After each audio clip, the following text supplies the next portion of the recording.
এবার নারদ মুনি ব্রহ্মার কাছে ভগবানের মায়া সম্বন্ধে জিজ্ঞেস করছেন যে ব্রহ্মার উত্তরাধিকারী পুত্রদের মধ্যে সবচাইতে প্রিয় হচ্ছেন নারদ, যিনি সর্বদা তার সেবায় তৎপর এবং তার পিতার উপদেশ সমূহ সুশীল আচরণ, বিনয়, ইন্দ্রিয় সংযমে তারা পালন করতেন। তো তিনি পিতাকে প্রসন্ন করলেন, ব্রহ্মাকে এবং মায়েশ্বর বিষ্ণুর সমস্ত শক্তি সম্বন্ধে ইচ্ছা করেছিলেন জানতে। সবচেয়ে প্রিয়তম পুত্র নারদ ব্রহ্মার।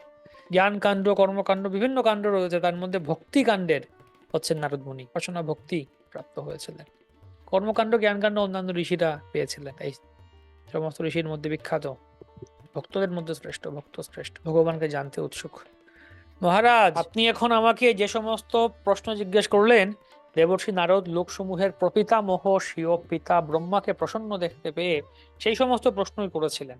আপনি আমাকে যে প্রশ্নগুলি করলেন, দেবর্ষি নারদও ব্রহ্মাকে সেই সমস্ত প্রশ্ন করলেন। তাই চিন্ময় বা দিব্য জ্ঞান লাভ করার জন্য তত্ত্ববেত্তা মহাপুরুষের কাছে প্রশ্ন করার যে বিধি, তা পাঠশালার শিক্ষকের কাছে এক সাধারণ প্রশ্ন করার মতো নয়।